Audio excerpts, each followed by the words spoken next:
Hi and welcome back to my channel.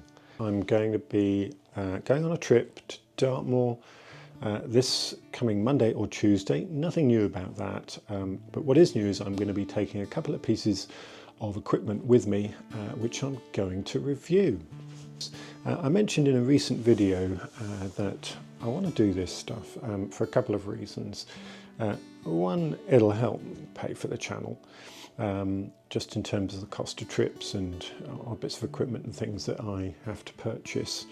But also I'm very conscious that there's probably quite a lot of photographers out there like me who find this to be quite an expensive little pastime, shall we say, to follow, simply because of the cost of equipment and the gear that we use. And also, if you want to get good pictures, if you want pictures that are different, then you need to travel, you need to go to places. Anyway, so I have been looking for relatively budget solutions for good products that I can use with the Nikon gear that I have. So, company got in touch with me.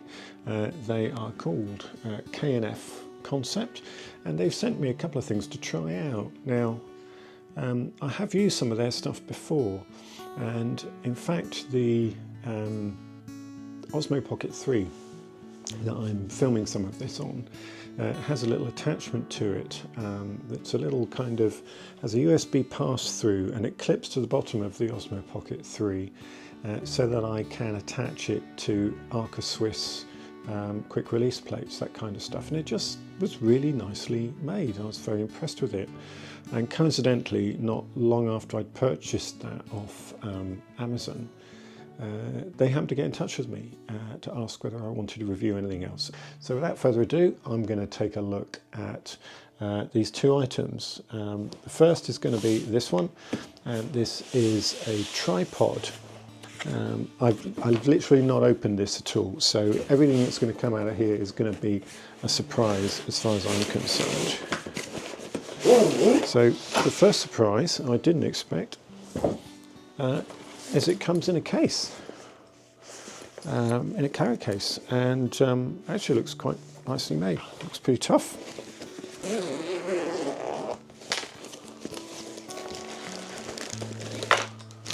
It's lightweight. What I'm going to do, just very quickly, I'm going to explain a few features of this. We'll do some detailed comparison stuff out in the field, but for the moment, just a number of quick things. Firstly, looking at the legs and its general construction and so forth. Feels solid, feels good quality. I like the carbon fibre. It feels relatively lightweight as well. The legs come in 4 sections, so we've got 1, 2, 3 rings and 4 sections, so that's good. And also I like the foam attachment on this leg. This is the monopod section, so that's good. Didn't expect this, but very pleased that it's got it. It's got the removable feet, so that if you want to, you can change that with spikes, which is great. I've mentioned that there's the monopod, and also the centre column can be obviously either fully extended or it can be completely reversed. So if you want to mount your camera underneath the tripod for getting really low to the ground, then you can do that. Right, so we've got an included bull head with the tripod, and the first thing to mention is we've got a panoramic section here with a scale on it, so you can tell how many degrees you have rotated the head, so I like that. It's not the most sophisticated bull head in the world, and the reason I say that is we've got one control here for releasing the bull head, and what we don't have is a separate friction control for it. So on some of my the bull heads that I have, I quite like the fact that when I undo that, I can adjust the level of friction remaining on the bull head so that my camera doesn't just suddenly fall over.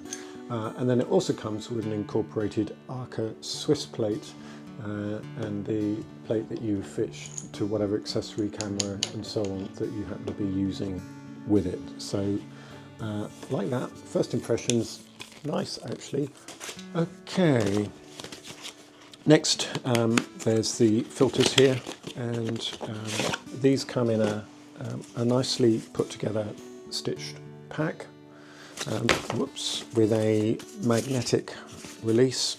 There's this particular pack, and there's different sets that you can get from them. This particular one comes with 4 things. There's the main ring adapter. I've gone for the 82mm one, and then I can use step down rings so that I can use these filters on any of my lenses. I haven't got anything bigger than 82mm. And then it comes with a circular polarizer and 2 ND filters for doing long exposures. And I'm really interested to try these out because they're magnetic, and I'm hoping that that will therefore make that whole process of adding and removing filters a lot simpler than it has been.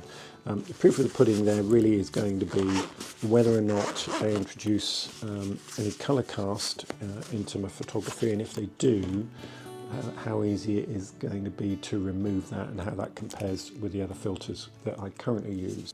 So enough said for the time being. I will catch up with you all when I'm in the field down Dartmoor, which will be Monday or Tuesday, and I'll see you then. Hi, just a quick update. I'm just pleased to let you know that since original filming, KentFaith have confirmed a 20% discount code on all of their product range. There's some links in the description below. Just use the discount code Nigel Bailey. Couldn't be simpler. So I am on the way to Dartmoor, and I decided en route to stop off here at Moor Cruchal. There's been a lot of photos of this beautiful avenue recently. I'm really here on the wrong day. I don't have much in the way of light. There's a very just clear blue sky, so it's not ideal conditions really, but it is my first chance to try out in practice this tripod. And so, because you never really get to know, there's one thing looking at it in theory and looking at the build quality and that kind of stuff, but when you actually want to use it in anger, so to speak, for real, then you start to learn other stuff about it. And so we're going to have a go with this, and we're going to see how it performs. Undoing it, I do like, there's a nice little click as you twist or untwist these leg locks. So you know when you've twisted it enough, which is quite a nice feature actually. I've not seen that on any of my other tripods.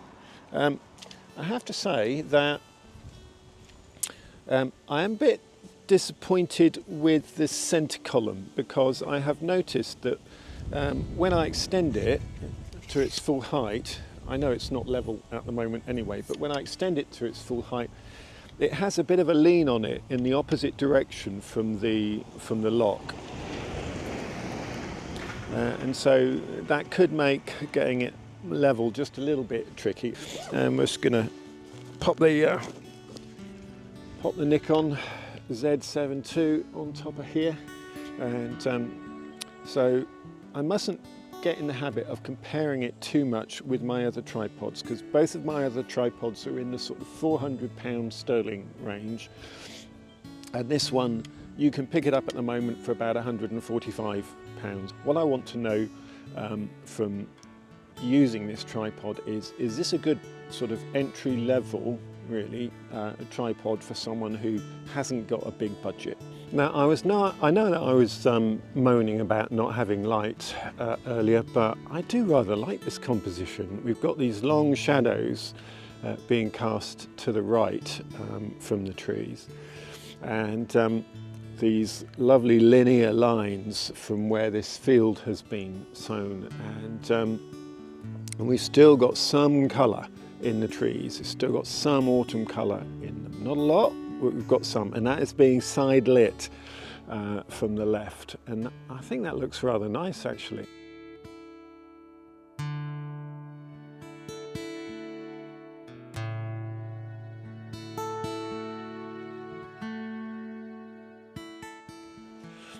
I also wanted to mention, if I step back a bit, you'll see on this one I have put the tripod to its full extension here in terms of the center column.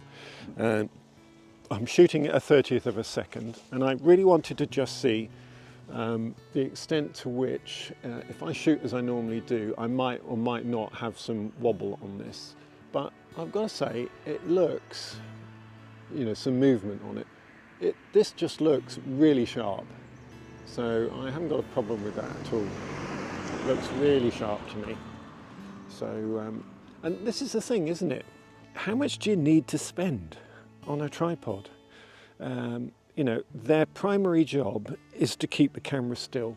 Now, here the conditions are fair. There's a little bit of a breeze, not too much. I'm on good firm ground, and so it hasn't got to work too hard, to be honest. Now, there are times where actually you're out and about in stormy weather, the wind's getting up, and you want full height, and you know, maybe vibration or movement is going to be an issue, particularly if you're doing a long exposure. But for this kind of thing, I'm not doing a long exposure. It's a 30th of a second.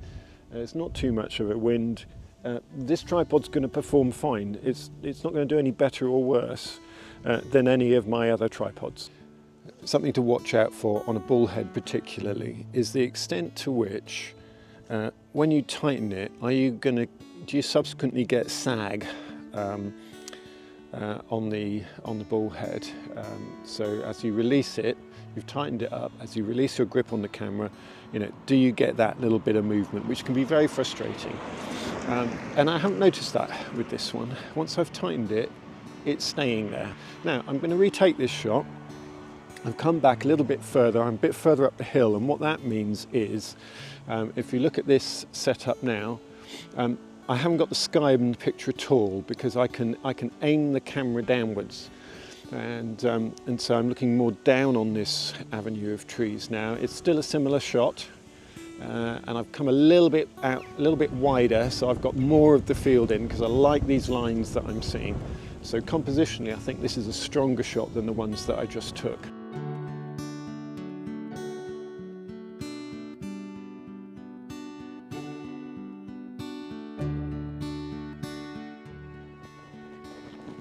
Okay, hello again. It's a bit later and I am back on Dartmoor, my home from home. I love it here. I've come to find water, and the reason that I want to find some water really is because I want to test out these circular polarizers. I've got 3 different polarizers. I've got one which is from the Lee filters system. I've got a Nissi one, and now I've got this K&FConcept one to try out. I want to see how they compare.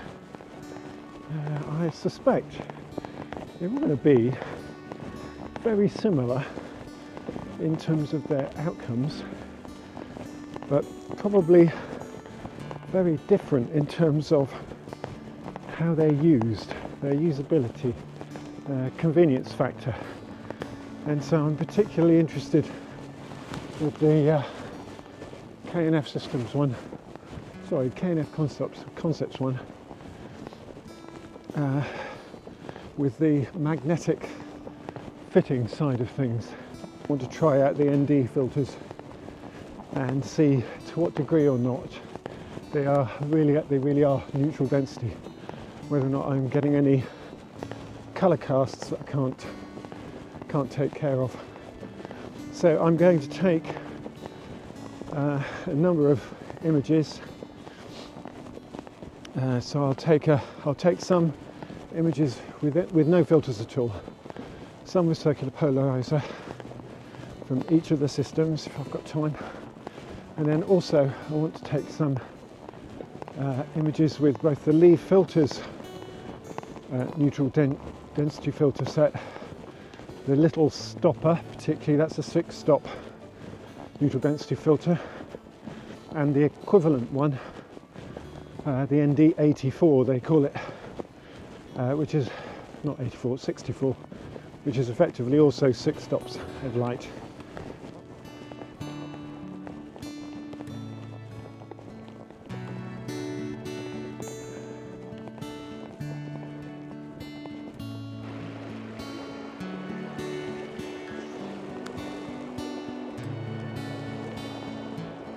Okay, well, I'm quite liking this scene.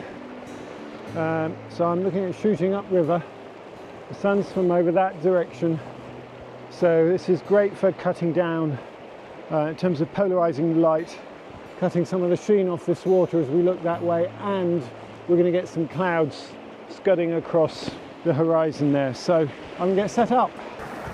Okay, that's been a bit of a rush, but I have done a whole lot of shots here in all kinds of combinations, and just to make sure that I've really got it nailed down, I have made a list of all the shot numbers that I've taken with what combinations of circular polarizers, ND filters and so on. It's doing a long shot at the moment, so I'm taking the opportunity to just do a bit of camera. But what I have liked is the fact that I can pile filter on filter on filter really easily. I haven't got to slot it into a fiddly little, filter holder. And every time you do that, you risk disturbing your shot. So if you're trying to blend different kinds of shots together, you risk having moved your camera. The fact that it just really easily clips on magnetically, I'm loving that. And so here I did a shot with a circular polarizer and a 6-stop filtering, and I thought, do you know what, I really could do with more movement in the clouds. And so I just popped the 3-stop filter on as well. So altogether then I've got a 9-stop filter. Really, really easy to do, and there's no hint of moving the tripod at all, anything like that. And it's been rock solid. So I'm enjoying this process actually. It's going to be interesting to see the results a little bit later.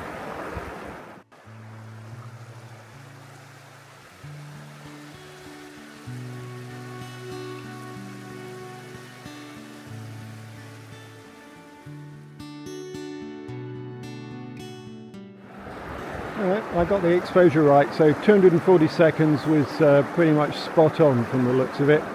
Just looking at the histogram here, we're just absolutely where we want to be there. So I'm loving that. It's a nice look. There's no immediate obvious colour cast. What I'm looking at here looks spot on. Take a look around. I'm pretty sure I've got some heavy rain coming my way any minute. Looking over this way to have a look in the sky up there. It's not looking very very friendly at the moment.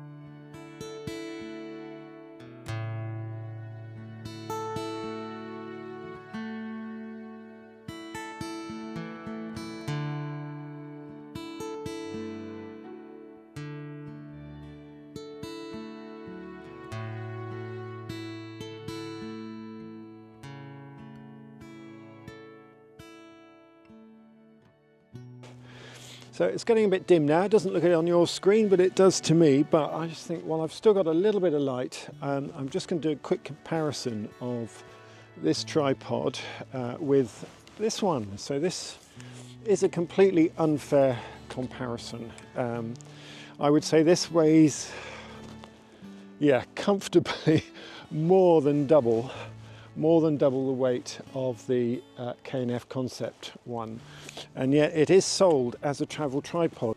But it isn't a direct comparison in terms of its weight or its build quality. On the other hand, you're going to pay more than twice as much for this tripod, but it is a very different thing. We've got all the leg grips are machined aluminium. You just can't compare them. They are apples and oranges, but I'm comparing them because I think it's important to know how they compare in terms of value for money. The K&FConcept one is a little bit taller. They both have things like the different degrees to which the legs can be splayed out. So it is a completely unfair comparison, but in terms of value for money, I think this is really good. I mean, I've used it very happily just now, and I'm loving the fact that it's just so light. And I don't think that today, using this one as opposed to my three-legged thing tripod will make any difference at all. I don't think it'll make any difference at all to the quality of photographs that I take, but there is at least a £200 difference in terms of their cost. What about my conclusions? If you're in the market for a relatively budget tripod, you haven't got that extra couple of £100 to spend, I think this is going to do you. It'll do pretty much everything that you want to do. So actually, I think it's a thumbs up. For someone who's starting out, I think this is a good little tripod.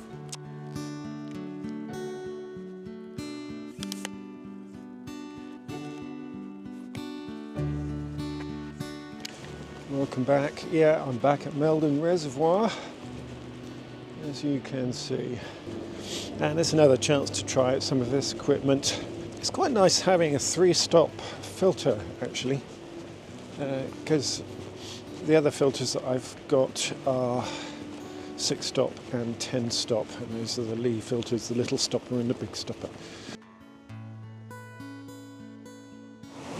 I've actually set up here with my three-legged thing tripod rather than the one from KentFaith or K&FConcept, because I just needed the extra height that this one can get, and I had a feeling I might today.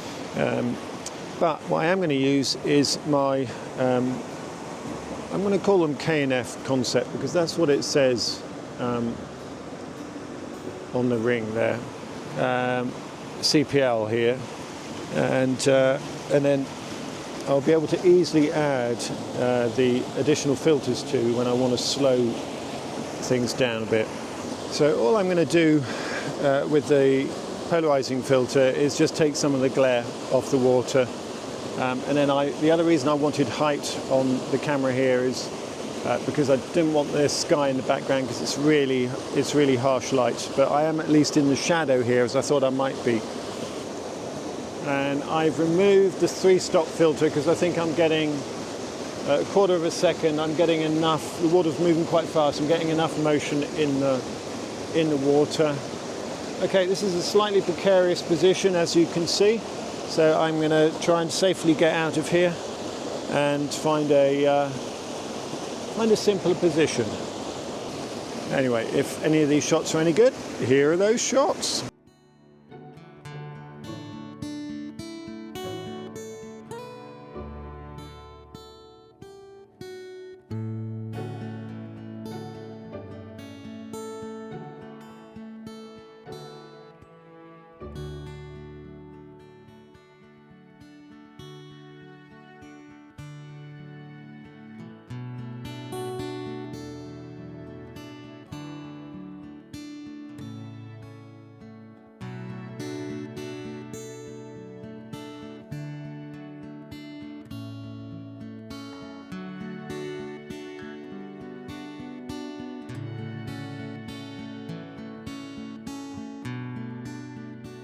So I should mention, you might notice that I'm back to my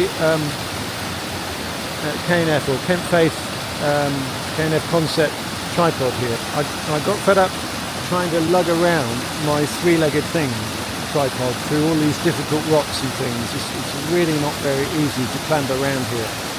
And so the K&F tripod is really good in this sort of situation. It's just so light to carry and to manoeuvre. Right, I'm conscious that I just kind of need to wrap things up as far as KentFaith or K&FConcept are concerned. Am I going to endorse these products? Do you know what? Just thinking about today, I could have used any of the stuff that I brought with me. I brought my whole photo kit with me, and I've got 4 tripods in the van at the moment and 3 different filter sets. And it's interesting that the ones that I've ended up using today are the ones that they have sent me. So I've ended up using the tripod simply because it's just so lightweight and easier to get around amongst all these rocks. And I've used the filters, the magnetic filters, because they're just so convenient. What about the quality? Well, I mentioned about the quality of the tripod yesterday. As far as the filters go, I was processing images yesterday evening, and in terms of white balance, no problem at all. I shot with the Lee filters, the Nissi filters, and with these filters, and they all produce a slight colour cast. The biggest colour cast was on the Lee filters, surprisingly, but all of that was able to be corrected in post. I just chose a relatively white part of the river from the river foam, and I used that for selecting the white balance in Lightroom. I did that on all the images consistently, and they all came out looking almost the same as far as colour is concerned. You'll see that in the images that I show. Now, there is a discount code if you want to buy any of the stuff from KentFaith. They've given me some links and a discount code. It's a 20% discount. Now, I don't get a kickback off that. I could have done. They said I could have had an affiliation program and less of a customer discount. I've decided not to do that for the time being. We'll see how it goes. This is my first dipping of my toes in this kind of water. In the meantime, let me know what you think about this content and about the things that I've been demonstrating, if you like, or reviewing. I hope it's been useful, particularly if, you know, like me, you haven't got really deep pockets for your photography, and maybe you're looking for ways to just spend a little bit less, but you still need the gear. Let me know what you think. In the meantime, thank you very much for watching. They have asked me if I could mention their slogan, their strapline, if you like, which is KentFaith, the first choice for photo and video products. I'll let you decide about that yourselves. As I say, I hope you found it useful. Thanks for watching. Enjoy the final slideshow, and I'll see you again next time. Bye for now.